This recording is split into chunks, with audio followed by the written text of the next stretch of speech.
What's up YouTube, Dale here from Zephyr, and today I am bringing you an update for one of my previous Genesys profiles, and this is a deck that I'm really enjoying in Modern and Genesys, and it takes very minimal changes, which you'll be able to see, and that is going to be Black Rose Dragon. So this is the more heavy plant version of the deck. The biggest difference between this and the normal one that I'd shown you previously is for the pure fact that this one can't involve the Bestials, as they do take up quite a lot of space or quite a lot of points as well. But the best thing about it is you have loads of options in the extra deck that I'm going to show you a little bit later on. So you can decide to save yourself 40 points in the extra deck and trying to show you some cheaper point alternatives. But then if you wanted to go all out, you can just use those 40 points for anything else you wanted to. So with all of that out of the way, please smash that like button, hit that notification bell, and subscribe so you don't miss out on any more upcoming content. Diving head first into the profile of the list, starting off with 0 points right now is free Red Rose Dragon.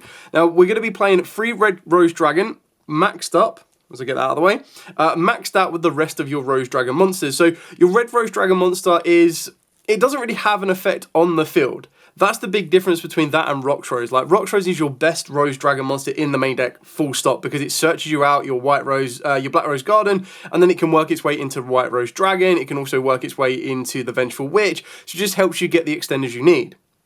The benefit of something like Red Rose is that you would start off, or you could in theory start off with your White Rose Dragon, use its effect to try and special summon the Red Rose from the hand, but then you're opening up yourself to be more susceptible to hand traps.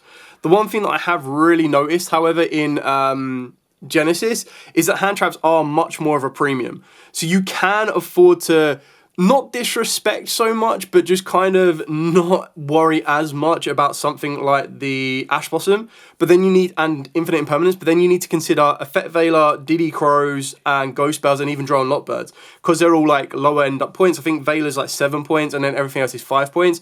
They're the cards you need to be a little bit more cautious of. So you could probably feel a little bit riskier starting off with your White Rose to special summon down the Red Rose, but in a scenario like that, you're better off doing it the other way around and going normal summon down Rox Rose, normal summon down Red Rose, and then special summon down the White Rose, because then they can't really interact. Like, the only time they'll interact with you is on your Rox Rose, and that's when they can go Ash, Imperm, Veiler, anything like that.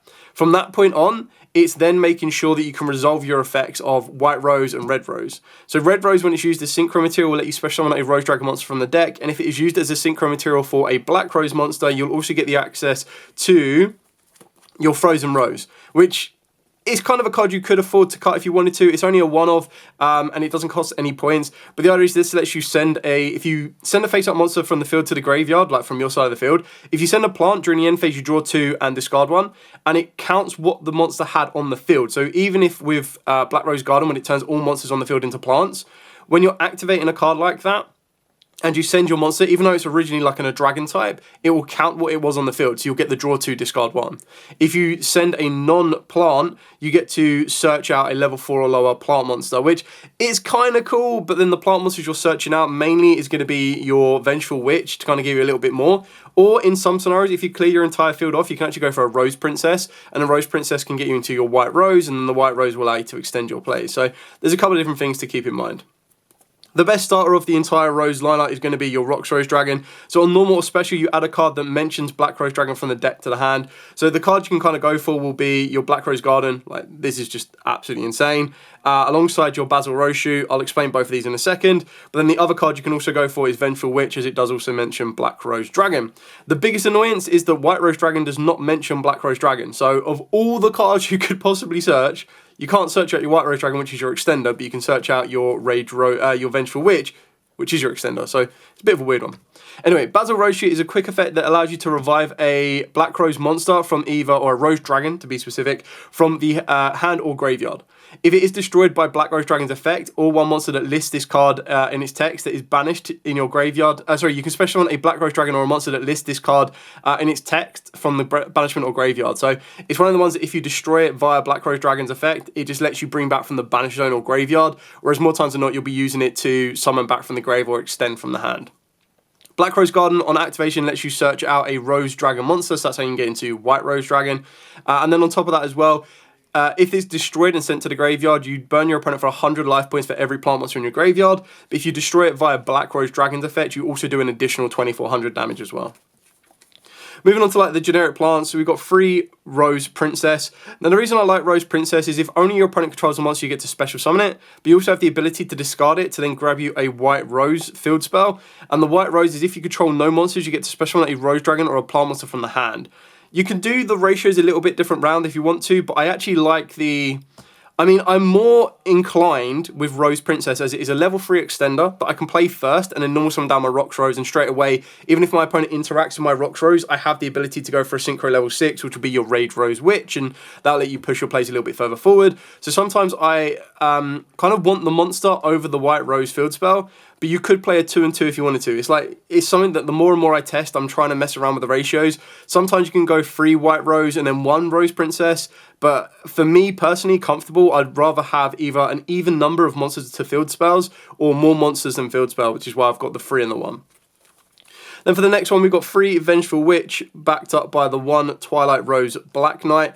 So the idea behind the Vengeful Witch is if it is sent to the graveyard as Synchro, or just sent to the graveyard in general, and a Synchro monster is on the field, you discard a card to special summon a plant monster with 15 or less defense from the deck. More times than not, you're going to go for your Twilight Rose Black Knight, because on normal or special, it lets you revive a plant or a Rose Dragon from the grave, and you'll be bringing back the Vengeful Witch, and then you can manipulate the level to make it a Synchro 6 or a Synchro 7. Vengeful Witch is if you control a Black Rose Dragon, a monster that mentions it, or a plant synchro, you get to special summon this card from the hand. So that's your level 4 non-tuner extender, which is really important, and the benefit of that is it can be searched out with your Rocks Rose. Now in previous builds, I've tested around with 2 and 2, I've tested around with 3 and 2. It's one of them ones that if you hard open up the Twilight Rose Black Knight, it's a little bit more awkward because you kind of want to be summoning this from the deck. But the more and more that I found it, it was like opening up the Twilight Rose is not great if you don't already have a card in the graveyard. So if you focus on playing cards like Forbidden Droplet, or if you play Twin Twisters, which I do in the side deck, you can set that up early doors if you hard open it. And the whole reason that you play 2 is if you hard open up 1 would hopefully stay in the deck. That's kind of like the Garnet argument, and I've never been the biggest fan of the Garnet argument, where play 2 Garnets, because if you open up 1, you'll still have 1 in the deck, whereas it's like, you're adding another Garnet, you're adding another brick. And the only time I've ever stuck to that is in Heroes with Vision Hero Increase. And the annoying thing with Vision Hero Increase is I would get so annoyed because I would draw the card and I'm like, oh, okay, well at least I've got the second in the deck. And then I'd be like, game 2 is like, this is such a brick, I need to minimize the brick. So I would take one of the Vision Heroes out, and it almost guarantee you, 99.999% of the time, my open hand would hold a Vision Hero Increase, and that would destroy the entire combo. The biggest difference is the Vengeful Witch doesn't destroy the entire combo if you hard open up the Twilight Rose. It just makes it a little bit more awkward to maximize its potential. Then for the generic plants, we've got the 1 Stay Sailor. Now the reason we're still playing this is that it lets you send from the extra deck or the deck. So what it does is it lets you replace or gives you another backup to your Rage Rose Witch, that if your opponent disrupts your Rage Rose from trying to send like a Garden Rose Maiden from the extra deck, you still have the access with the Stay Sailor. It can also help getting an additional plant to the graveyard that sometimes does come up for that final piece of burn damage, but honestly it's more so as a nice replacement.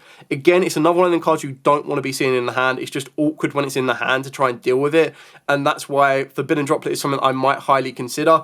At the moment, I decided to go with some different cards in the main deck to help protect some of my plays, and that's something that I would jump back and forth with and decide later on what works. And then we've got the 1 Spore, backed up by 2 Revolution Synchron. Like, shockingly, these are all 0 points. Like, Revolution Synchron, I actually really do like. I did consider playing 3 of it, but then I thought 3 might get a little bit too cloggy. There are a couple of targets in the extra deck, and what I ultimately came down to was to utilize the Revolution Synchron to its max potential. You need to open up with a White Rose Dragon or a Vengeful Witch, because they're like your only level 4 non-tuners. Like, you can't use this with another tuner. So it made it very, very awkward to get the maximum potential out of it, and I felt that going for 3 might be a little bit too much, and going for 1 was too little. Like, I still want to see it, and then when you look at tuning, I'm just going to have a quick look at what the tune-in kind of points are. I think tune-in is something like 33 points. So ultimately I ended up going against that. I was like, you know what, I don't really need to do that. And especially when the deck is currently... Oh no, tune-in's free.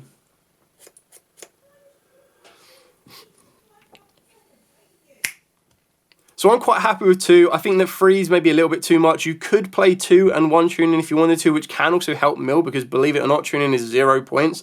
The whole deck count for this deck is 98 points. You do have, like I mentioned in the extra deck, some flex spots that could reduce your count by 40 points, and then opens up the door to any kind of flexible options that you might want to play around with. I'm quite happy with 2. I might consider playing tuning because obviously Foolish Barrel is 33 points, whereas the tuning can be one of them weird ones that might be able to set you up. So maybe a 1 and a tuning, but I do quite like the 2 because if you hard open up 1, it means that you can afford for your Vengeful Witch to be interacted with. You can also afford for your White Rose to be interacted with, because you go normal summon White Rose, they'll go some sort of interaction, Imperm or Veiler, if they are playing those premium cards, more so Veiler than anything else, and then you can still extend with your Revolution. And what I like about Revolution going second is I get level 4 on the field, more times than not it's probably going to be interacted with, and I go, okay, cool, just synchro with Revolution, go into Black Rose Dragon, and then Black Rose Dragon threatens to completely clear the entire field off. Then when we start to get into our points, so our points are going to be held in our hand traps. 3 Mulchomi Foolos, 3 Drown Lockbird. I decided to go with 2 Ghost Spell and Haunted Mansion, and the reason for that one is, in Genesys, stuff like Skullmeister, but more so DD Crow, are a premium, like, they're 0 points. So they're not even that much of a premium. They're going to be cards that are either in people's side decks or in main decks, and I quite like the idea of Ghost Spell trying to protect from that. It's very difficult to protect from an Effect Veiler. It's very difficult to protect from a Drown Lockbird. You just have to navigate your plays, which can be done very easily because you send a lot of stuff from your deck to the grave and extra deck to the grave. And the only time that a Droll really hurts you is if you start with your Roxrose, or if you start with your Black Rose Garden and search out Roxrose, because then it means your Roxrose doesn't get your Basil Rose shoot. So there's loads of different options around it, but if you hard open up with both of them, you're probably better off going for... I would probably say go for your Black Rose Garden, because your Black Rose Garden will get you anything you need to, and then you can normal summon down your White Rose, or you can normal summon down your Roxrose, and then still extend with your White Rose. So that's kind of what you'd need to look for. And then the final 2 cards that are costing some points right now is 2 Forbidden Chalice at 5 points apiece. I would not be surprised in the future if Drown Lockbird's point increases and DD Crow's points possibly increase to maybe 1s, I don't know. I quite like the option of Forbidden Chalice. I found that it was a cheaper alternative to Infinite Impermanence and Effect Veiler, and it gave me that ability that if I end up facing a deck that wants to interact with me during my turn, where Veiler can't help me, Forbidden Chalice can do. So it's something that I want to be trialing out. These are 5 points apiece right now. Ghost Bell, 5 points apiece. Yes, Ghost Bell can still be an interactive card against my opponent, but also having that double-edged protection of being able to protect my cards from being DD Crowed can actually be really, really important. More so, if anything, it'll be if my opponent tries to DD Crow like my Garden Rose Maiden and I really need it in there for my plays, or if they try to DD Crow my target off a Basil Rose shoe or anything else like that. Even DD Crowing Revolution Synchron could be semi-annoying if you're trying to move into a Crystal Wing. So moving on to the extra deck. So for the extra deck, as I kind of get this sorted out. So for the extra deck, pretty straightforward on your Black Rose monsters. So I'm playing 2 Black Rose Dragon. Love the chibi artwork. 2 Black Rose Dragon. Not much more explanation really needs to be said about this. It is your complete board clear. Well, I say complete board clear. It's a complete board clear if you don't have the Black Rose Garden up. But if you have Black Rose Garden up, it's only going to be a one-sided, which is insane. 2 Bramble Rose. Absolutely love Bramble Rose card as a general effect. Like, being able to really put some pressure on your opponent for paying life points to activate their card effects. And then when they threaten it, you can tag it out into a Black Rose Dragon. It's just absolutely insane. And then we've got, I've kind of messed up the levels on this one, but trying to stick around the Rose cards. The other one I've got is the Black Rose Moonlight. Now, the reason I've decided to add in Black Rose Moonlight is because it's a light, which is actually really, really important for Spore. Spore can only revive itself from the graveyard if you control a light plant. I believe it's like Ancient Fairy Dragon, a light plant, or a light insect. I think it is. I'll get the exact kind of wording. And I know you're going to be like, but hang on a minute. Black Rose Moonlight is a dragon. Yes, very, very true. So you need a light monster, which is beast, plant, or fairy. Or Ancient Fairy Dragon.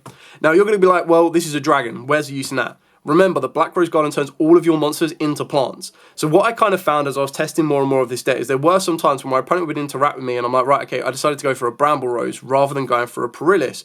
Or Perillis wasn't that effective for me.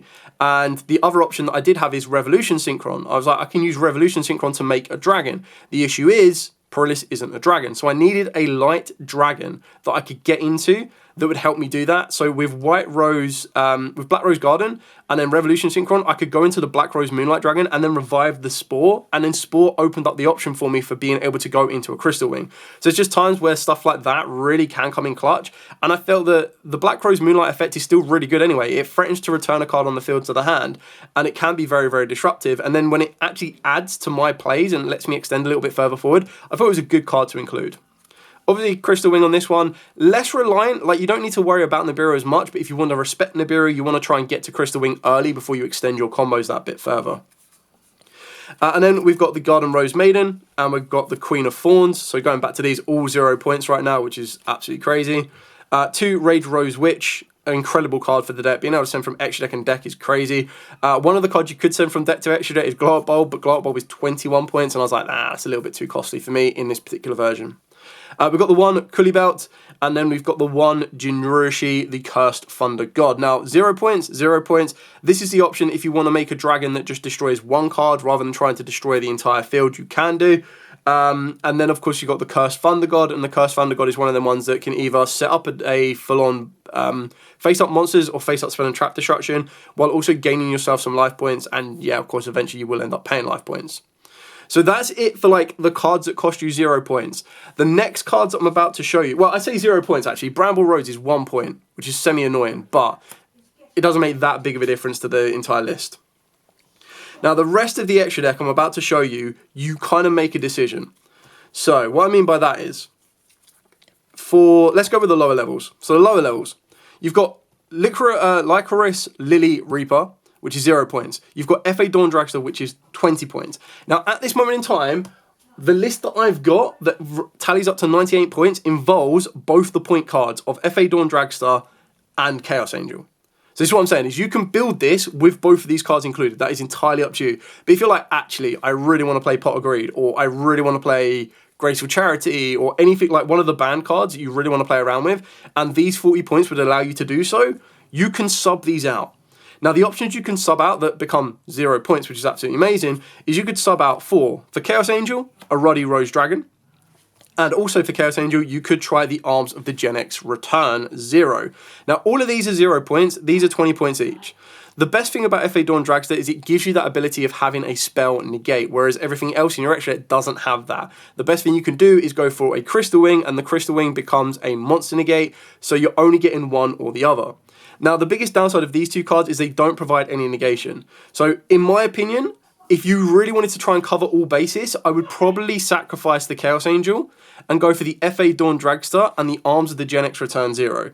That way, your Arms of the Genesys Return 0 will give you the ability to negate lights and darks. This kind of replaces Crystal Wing or backs up Crystal Wing, but again, you're only getting a monster negate here. So the FA Dawn Dragster, if you had to choose point allocation to it, is definitely going to be FA Dawn Dragster, for it gives you that spell negate, which is the one thing you can't really cover.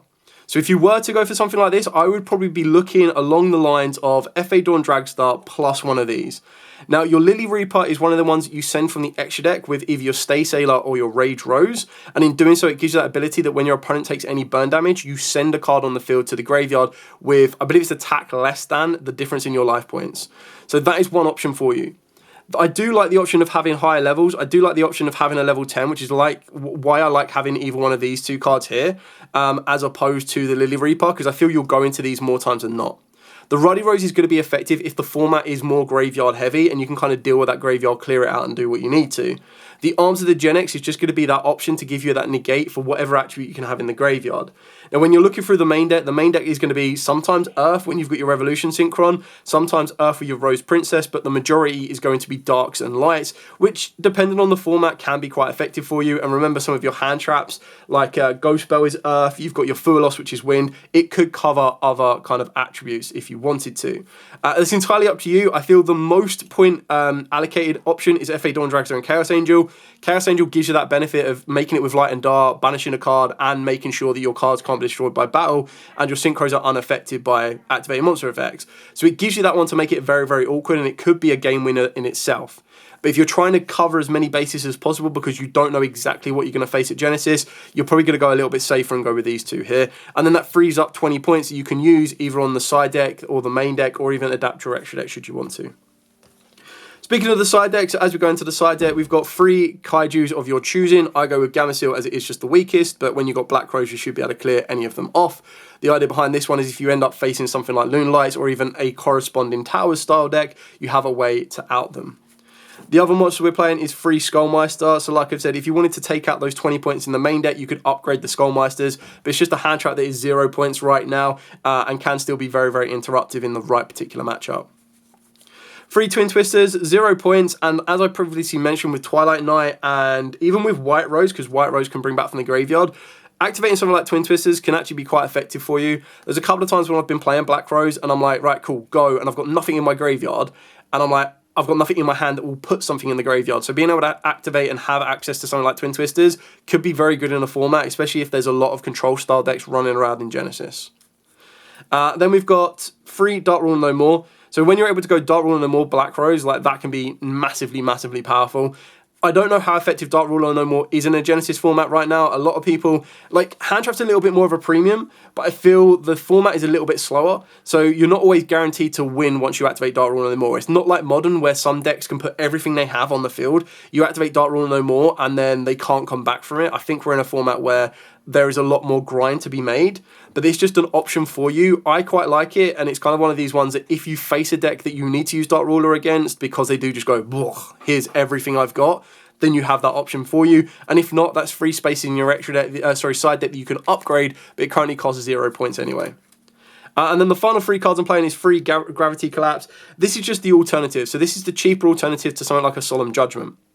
If you were to take out Chaos Angel or FA Dawn Dragstar, in theory, you could play 3 Solemn Judgment in this place. That would put up 21 points, and considering we're on 98 points, once you take the 20 off of Chaos Angel or FA Dawn Dragstar, you're going to be completely covered for that 20-point gap, so you could play 3 Judgment in its place. What I like about Gravity Collapse is as long as you can get a Synchro on the field, which is the biggest downside, because if you can't get a Synchro on the field, it's completely dead, it gives you that ability to activate by sending a face-up Synchro you control to the grave. When your opponent summons a monster, negate the summon and then destroy that card, and your opponent could not summon a monster until the end phase of this turn. So in a very slow style format, being able to do something like that is very, very powerful, especially when your normal combo for Black Rose can end you on, like, 2 cards can end you on a Cursed Thunder God, a Perillis, a Rage Rose Witch, and a Crystal Wing. It could also, instead of the Cursed Thunder God, can turn into a Bramble Rose. So you've got a bit of flexibility depending on what you're trying to achieve. And this kind of gives you that option of sacrificing one of those Synchro monsters. So even sacrificing, I mean, you could sacrifice the Rage Rose Witch, but you could also sacrifice the Perillis. So it really depends on if you want all of your cards to be protected by card effects, or if you're like, okay, I'll get rid of the Rage Rose Witch and Perillis can just bring it back the next turn anyway. So that's it for the entire main deck, extra deck, and side deck, all totaling up to 98 points. Like I said, with the extra deck choosings, you can adapt your final 5 slots depending on what you want to try and achieve and how many points you want to free up or adapt. That is entirely up to you. I do like the idea of Roddy Rose to keep it like a Black Rose themed deck. Ultimately, it does come down to it that, in my opinion, if I was to rank the level 10s in the deck, Roddy Rose is probably the weakest, Chaos Angel is probably the strongest, and Gen X is kind of like that middle ground to give you the negate should you want it. Yeah, so it comes down to personal preference, adapt it as you see fit. Anyway, thank you so much for watching. Don't forget to like, comment, subscribe, share. Any questions at all, by all means, please put in the comments down below. I'm always happy to answer them where at all possible. For now, as absolutely always, stay safe, and of course, happy dueling.